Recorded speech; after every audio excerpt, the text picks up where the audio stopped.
हिंदुत्ववादी पार्टी से जुड़े हुए थे। हाँ, तो अभी पप्पू यादव का एक बयान आया था कि भी बजरंग दल को बैन करना चाहिए, ये दंगाई संगठन है, ये लोगों में दंगा फैलाने का काम करते हैं।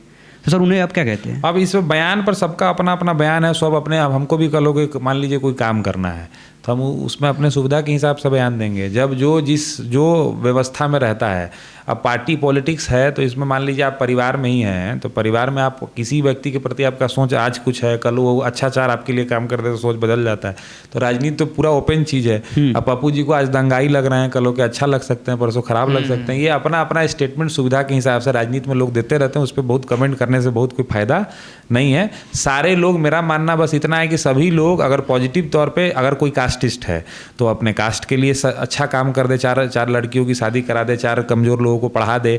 अगर कोई धार्मिक है तो अपने धर्म के 4 लोगों के लिए काम कर दे, तो सोसाइटी का विकास हो जाएगा, सोसाइटी आगे बढ़ेगा, समाज का विकास हो जाएगा। मैंने पहले सुना था, कुछ समय पहले आपके बारे में सुनने का मौका मिला कि जिस टाइम पे आप छात्र राजनीति कर रहे थे तो जो दंगे में आपके सर पर क्षति पहुंची थी, आपको चोट लगी थी, उस टाइम पे आप पर वार करने वाले लोग जो पप्पू यादव के द्वारा भेजे गए थे? नहीं, पप्पू यादव जब चुनाव, उनका कोई कनेक्शन था? हम जब चुनाव लड़ रहे थे तो उस समय हम जब अध्यक्ष बने तो दूसरे नंबर पर जो थे गौतम आनंद जी, तो वो पप्पू यादव जी की ही पार्टी के उम्मीदवार थे। तो उस समय में हम लोगों का संघर्ष चल रहा था, संघर्ष हुआ था। तो उस टाइम पे कोई शारीरिक रूप से कोई नहीं, ऐसा वो देखिए एक्चुअली है क्या कि संघर्ष चला, लड़ाई झगड़ा हुआ, दोनों तरफ से लड़ाई झगड़ा होता है। जब इस तरह से कोई एक तरफ से तो लड़ाई झगड़ा होता नहीं। तो लड़ाई अभी उस उम्र में, हाँ, तो दोनों तरफ से लड़ाई झगड़ा हुआ और उन सब चीज़ों के हम लोगों ने विश्वविद्यालय में ही गाड़ के फिर आगे निकल गए। अगर मान लीजिए कि लड़ाई है तो कोई जमीन की लड़ाई थी नहीं कि हमको चलाना है, और झगड़ों को आप जितना काटेंगे उतना आपका आगे का रास्ता। हम लोग पॉजिटिविटी के साथ हमेशा जीवन में काम करना चाहिए। ऊपर वाले के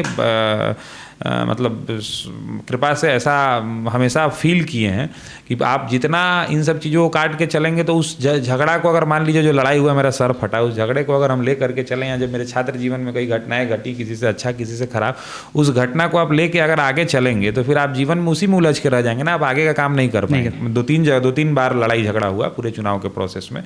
तो आपको देखना होगा कि नेचर क्या है उसका। समझ रहे हैं मेरी बात को, कि अगर आपको नेचर क्या, अगला आदमी आपके साथ जो लड़ाई, एक होता है कि हाँ जैसे सरकार के ऊपर बराबर ब्लेम लगाया जाता है कि भाई क्राइम कंट्रोल नहीं हो पा रहा है, तो सरकार कौन सा क्राइम कंट्रोल कर पाती है? Organised crime. जैसे तो ऑर्गेनाइज्ड क्राइम कंट्रोल किया जा सकता है और उसको झेलना भी मुश्किल है, मतलब कि हाँ भाई हम रंगदार हैं, हम ऐसे हैं वैसे हैं। तो वैसे आदमी अगर उस टाइप का कोई घटना हुआ, अगर आप उसको मेरे समझ से अगर आप समझ, तो उस चीज़ों को कॉम्प्रोमाइज़ नहीं करना चाहिए कि हाँ अगर मैं फलाना हूँ, मेरे से आपको इधर से गुजरना होगा तो टैक्स दे के जाना होगा, मैंने कोई भी चीज़ मैं फलाने हूँ, रंगदारी नहीं झेलना चाहिए किसी का। तो वो भी ऑर्गेनाइज्ड वैसा कुछ तो था नहीं कि ऑर्गेनाइज करके वो लोग भी बहुत बड़े कहीं के कोई गैंग के मेंबर थे कि हाँ, वो तो हमारे साथ पढ़ने वाले हमारे विद्यार्थी थे।